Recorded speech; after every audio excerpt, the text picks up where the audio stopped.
Hey there, everyone. Welcome back. If you're getting ready for the UPSC, that keeping up with everything going on in the world is so important, especially for international relations. Oh, absolutely. And that's why today we're going deep on a topic that has been in the news a lot recently, the Five Eyes Alliance, and what a potential shakeup could mean for India. Definitely a hot topic, and we are going to be looking at some fascinating material from the Times of India to really unpack it all. Yeah, so first, just a really quick refresher. The Five Eyes Alliance, it's this intelligence sharing network Right.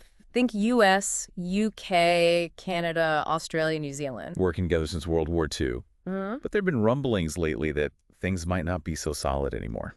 Yeah, it all started with a report in the Financial Times. It was about a proposal to remove Canada from the alliance. Oh, wow. Yeah, apparently Peter Navarro, he was an advisor to President Trump. Right. He suggested it while Trump is still in office, but he denies it now. Oh, really? Yeah, called it crazy stuff. But still, just the fact that it was even considered, you know, Makes you wonder. makes you wonder, yeah. And Trump, let's be honest, he wasn't exactly known for, being super friendly with Canada. Especially with their, left-leaning government. Exactly. And this kind of fits into a bigger picture, within Trump's Mad-J movement, that kind of skepticism towards traditional allies, Right. especially ones that aren't aligned with their ideology. Yeah, that's interesting. Yeah, J.D. Vance, this is a big name in that movement. He even said something pretty controversial about Britain, Oh, what did he say? called it the world's first truly Islamist country because of the Muslim population. Wow. Yeah, pretty inflammatory. So is this just, leftover drama from the Trump years, or is there a deeper shift in U.S. foreign policy happening here? Yeah, it's a good question. And it's fascinating because even if this whole Canada thing was just a brief idea, it does show that there might be a move towards this transactional way of thinking about alliances. Okay, so the U.S. is maybe starting to prioritize those short-term gains over those long-standing partnerships. Right, ones that are built on shared values, strategic cooperation, things like that. Gotcha. Okay, so let's say that trend continues and the Five Eyes does start to fracture. Right. What are the global implications? I mean, this is a group that does a lot, coordinates signals intelligence SIGINT, Yeah. which is basically listening in on and analyzing electronic signals. Right, communications, radar, real high-tech spy stuff. Yeah, and much more. And then you've got counterterrorism efforts and keeping an eye on all the global hotspots. So if this alliance gets weaker, it could actually embolden adversaries like China and Russia. Right, yeah, I see what you mean. It kind of sends the signal that they can make bolder moves. It does. I mean, imagine if the West can't even keep their own intelligence operations together. Projects an image of vulnerability, yeah. It does. And this isn't just theoretical. We have former CIA officials actually saying disrupting the Five Eyes would be a gift To who? to countries like Russia, China, Iran, North Korea. Oh, wow. Yeah, they could operate much more freely if they know that the West can't gather intelligence or respond as effectively. And the Five Eyes, it's not just about trading secrets. Right. It's about presenting a united front, coordinating strategies, pooling resources. If that breaks down, the consequences could be huge. Okay, so we've talked about these global power shifts and these networks, but where does India fit into all of this? We're not officially part of the Five Eyes, but there must be some ripple effects, right? Absolutely. A weakened Five Eyes could directly impact the quality of intelligence India receives from its partners. It's like a game of telephone. The more whispers and the more uncertainty in the network, the more distorted the message gets. Precisely. So potentially less reliable information for India. Could be. Yeah. Not good. But hold on, is there any potential upside for India? Any kind of unexpected benefits from this? Well, there might be. It's possible that a sidelined Canada could be forced to rethink its diplomatic approach towards India.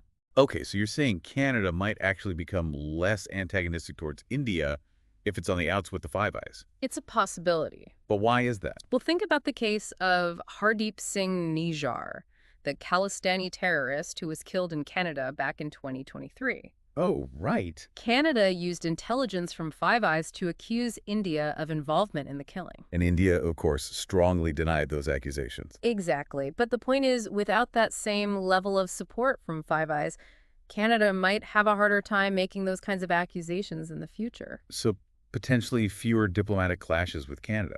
It's possible. That could be a win for India. Okay, but what about the bigger picture? If Five Eyes falls apart, What happens to India's efforts to build closer intelligence ties with these countries? That is the big question. India has been working towards closer intelligence collaboration with Five Eyes members, Yep. even discussions about potentially expanding the alliance. But if it fractures, Could really throw a wrench into those plans. It could. And it could potentially weaken India's own intelligence gathering capabilities. yeah. It also raises a fundamental question about the future of intelligence sharing in a world where trust is eroding. If the Five Eyes, the gold standard of these alliances, can't hold it together, what does that mean for other partnerships? And what does that mean for a country like India that's trying to navigate this complex geopolitical landscape and build its own strategic alliances? Lots to think about. Definitely a lot to think about. We're going to unpack all of this and more right after we hear from our sponsors. Stay with us. And we're back to the deep dive. Before the break, we were really getting into what a weakened Five Eyes alliance could mean for India. And it's especially relevant, for those of you preparing for the UPSC exam. This isn't just about headlines. It's about really understanding these global forces at play, something that's crucial for anyone who wants to navigate the world of international relations. Absolutely. And we left off with that big question. What does this all mean for India on the world stage? Well, it's complicated, right? Lots of moving parts. But on the one hand, a fractured Five Eyes could actually create opportunities for India to step up and play a bigger role in shaping these new intelligence sharing frameworks. So you're saying that with the old guard potentially out of the picture, India could maybe forge its own path, even become a leader in establishing new alliances. It's not necessarily about taking over, but more about recognizing a potential power vacuum. If those existing structures crumble, someone needs to step in to fill that space. And India, with its growing economic and military might, is in a good position to do that. I see what you mean. But wouldn't that also make India a target? Wouldn't countries like China see that as a chance to try to, undermine India's rise? There's always that risk, of course. Anytime a nation gains power and influence, it attracts attention, good and bad. But India's already on China's radar. They've been competing for dominance in the region for decades. A weakened Five Eyes just changes the playing field. Okay, so maybe not a complete game changer, but definitely something for UPSC aspirants to think about. Yeah. Let's go back to India's potential role in shaping these new intelligence sharing frameworks. What would that actually look like in practice? It's hard to say for sure, but we can look at what's already happening. India's part of the Quad, right? Right. That strategic dialogue between the US, Japan, Australia, and India, some people see that as a way to balance out China's influence in the Indo-Pacific. So maybe the Quad could evolve into something more formal, with a bigger focus on intelligence sharing. That's one possibility. Or maybe we'll see entirely new alliances emerge, ones that focus on specific issues. Counterterrorism in South Asia, cybersecurity in Southeast Asia, things like that. Imagine India taking the lead in building those partnerships, using its expertise and relationships in the region. That's a really interesting thought. And it's not just about security, right? Closer intelligence cooperation can lead to stronger economic ties, which could be great for Indian businesses. Absolutely. And from a UPSC perspective, it's not just about understanding the Five Eyes and what might happen to it. It's about recognizing these broader geopolitical shifts and figuring out how India can use them to its advantage. It's about connecting the dots, analyzing trends, and getting a deeper sense of where India fits into this changing world. And that's what we're all about here on the Deep Dive. But let's come back to the Five Eyes for a moment. Is this alliance really about to fall apart, or is it just going through a rough patch? It's the big question, isn't it? Even if we put aside the drama of, a potential expulsion, there are still tensions there that we can't ignore. You're talking about that America first versus global cooperation dilemma. Yeah. Like the U.S. being the most powerful member seems to be questioning these long-standing partnerships. Right, and that creates friction with the other members who rely on the U.S. for, intelligence and security guarantees. It's like a relationship that's starting to crack a little. They still care about each other, but they're not quite sure they're on the same page anymore. Okay, so let's say, hypothetically, that the Five Eyes manages to survive, but it's weaker than before. What does that mean for India? Is it still worth trying to get closer to these countries? It's a tough one, a real balancing act.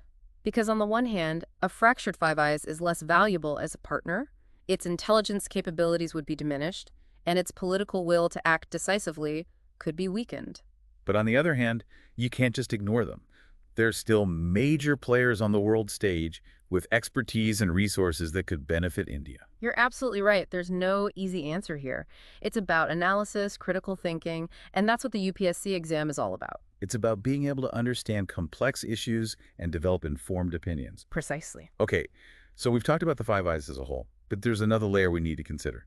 The domestic political situation in each of these countries. Right, because foreign policy decisions don't happen in a vacuum. They're influenced by what's happening at home, public opinion, and the priorities of those in power.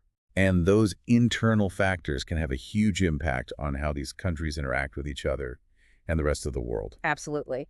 So we need to take a look at the domestic political dynamics within each Five Eyes member and see how those might shape the future of the alliance and its relationship with India.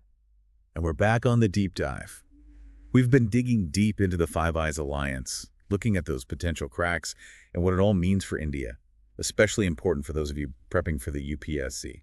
And as we've been saying, it's not just geopolitics and intelligence sharing. We also need to think about the domestic political situations in each of these Five Eyes countries. What's happening internally can really shape a country's actions on the world stage. Yeah, because internal politics definitely influence foreign policy decisions. So let's start with the U.S. What's the political landscape looking like there? Well, the U.S. is always a bit unpredictable. They've got a presidential election coming up in 2028, and the outcome of that could have a huge impact on the Five Eyes. What if a candidate who's skeptical of international alliances, someone who favors a more isolationist approach, wins? Yeah, that would be a big change. Could create a lot of uncertainty for the other members who rely on the U.S. for leadership. Absolutely. On the other hand, if a more globally minded candidate wins, someone who sees the value in cooperation and intelligence sharing, it could revitalize the Five Eyes. Right. But the point is, U.S. politics are pretty unpredictable right now, and that makes it hard for other countries, including India, to anticipate how the U.S. will act. So it's a wait-and-see kind of situation. What about the UK? They've always been a close ally of the U.S., but they've also had their own challenges lately. Oh yeah, Brexit has definitely left its mark. It's created this sense of unease, about their place in the world, and it's forced them to rethink their relationships with other countries. So how might Brexit influence the UK's position on the Five Eyes? Could it make them more hesitant to be involved?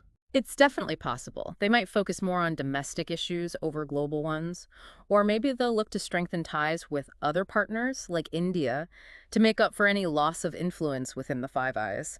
It's all about adapting. Okay, so the UK's got its own complexities. What about Canada? We talked about those tensions between Canada and the US under Trump.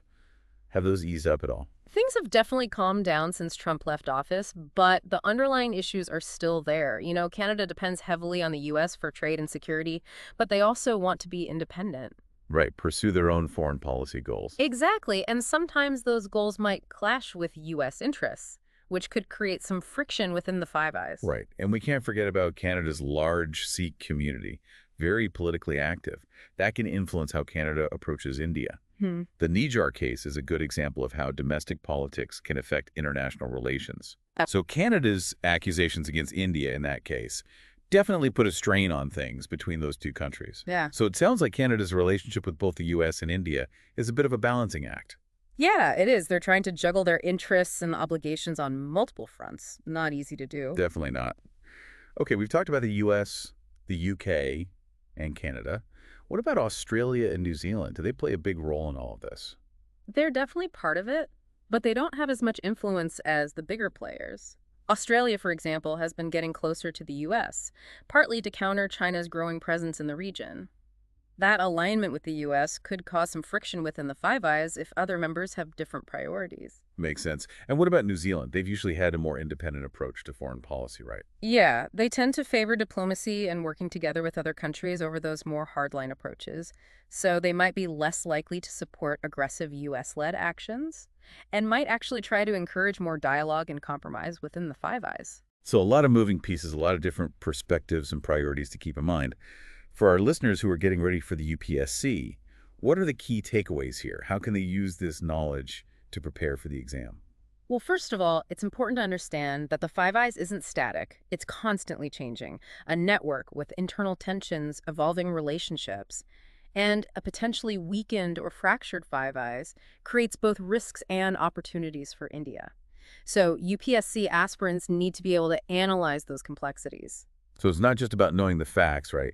It's about thinking critically about how it all works, Yeah. strengths and weaknesses, and how it fits into the bigger picture. Absolutely. And connecting the dots between domestic politics and foreign policy, understanding how those internal factors influence what happens on the global stage. Wow, this has been a real deep dive. It has. We've explored the Five Eyes Alliance from all angles, its history, the challenges it's facing, and what it could mean for India. Hopefully, our listeners now have a much better grasp of this complex issue. And remember, staying informed about current events like this is crucial for doing well on the UPSC exam. Couldn't agree more. Keep researching, keep exploring different perspectives. And if you have any questions or comments, please leave them below. We love to hear from you. And don't forget to like and subscribe to The Deep Dive for more in-depth discussions on the issues that matter. Today's Deep Dives was based on the article Five Eyes Alliance, Cracks, Challenges, and Implications for India from the Times of India. Until next time, keep learning and stay curious.